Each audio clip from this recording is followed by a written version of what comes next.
કેકાણી પરિવાર દ્વારા વૃક્ષારોપણ અને વૃક્ષ વિતરણનો કાર્યક્રમ યોજાઈ ગયો।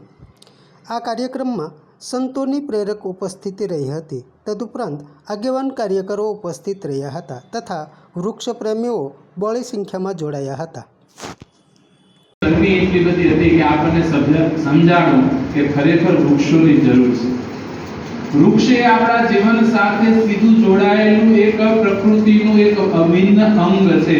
જો વૃક્ષો કાપવામાં આવશે, વૃક્ષનો નાશ થશે ને તો આખી પ્રકૃતિ ડિસ્ટર્બ, જે સાયકલ છે પ્રકૃતિની આખી સાયકલ તૂટી જશે।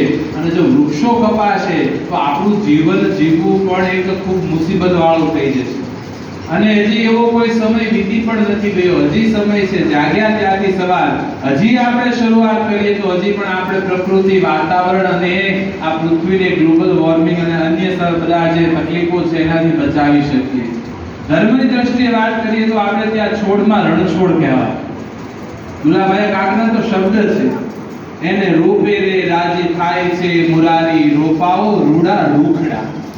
કે જો વૃક્ષને રૂખડ શબ્દ વાપર્યો કે એને રોપવાથી ભગવાન રાજી થાય છે। આપણી સનાતન સંસ્કૃતિની અંદર વૃક્ષોની અંદર ઈશ્વર છે, વૃક્ષની અંદર ભગવાન છે એવો ભાવ નાખવામાં આવ્યો। આ એક જ સનાતન પરંપરા એવી છે જેમાં ભગવત ભાવ વૃક્ષમાં નાખ્યો છે।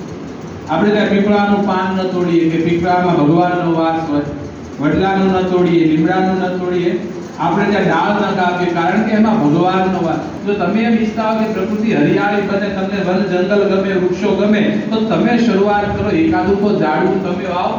જે પ્રયત્ન થાય આપણે કરીએ તો પણ ઘણું જીવનમાં કરી શકીએ। સાંજનો સમય હતો ને સૂર્ય અસ્તરાચર ઉપર એટલે કે આથમવા માટે પશ્ચિમમાં પહોંચ્યો। સૂર્ય આથમતો હતો, આથમતા આથમતા સૂર્યને ચિંતા થઈ કે હું આથમી જાશ તો આ જગતમાં અંધારું થઈ જશે। એટલે સૂર્ય બધાને ભેગા કર્યા અને કીધું કે મારી જવાબદારી કોણ ઉપાડશે? હું તો આથમી જવાનો, અંધારું થઈ જશે તો આ જગતમાં અજવાળું કોણ કરશે?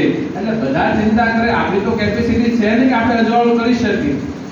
સૂર્યની ચિંતા થઈ એટલે સૂર્યને બધાએ કીધું કે અમારું કામ ને નાનું એવું એક માટીનું કોળિયું આગળ આવ્યું અને એ કોળિયાએ સૂર્યને કીધું કે અમારી કોઈ તાકાત નથી જગતના અંધકારને દૂર કરી શકવાની, પણ હે સૂર્ય, અમે અમારાથી બનતા પ્રયત્ન બધા કરીશું। એકાદા ઘરમાં તો અજવાળું કરી શકશું ને, દીવો થશે તો।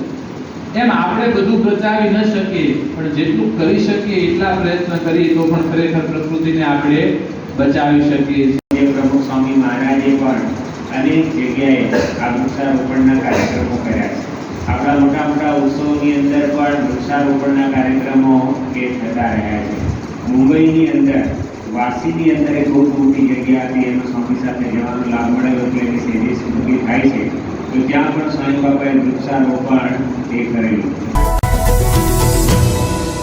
લાઈક કરો, શેર કરો અને સબસ્ક્રાઇબ પણ કરો, અને હા, ઘંટડી વગાડવાનું ન ભૂલશો। આભાર। સત્યપુંજ અહેવાલ, સમાચાર તથા જાહેરાત પ્રસારિત કરવા સંપર્ક સાધો। સત્યપુંજ સમાચાર પ્રસારણ, લબ્ધિ કોમ્પ્લેક્સ, તાલુકા પંચાયત સામે, સિહોર।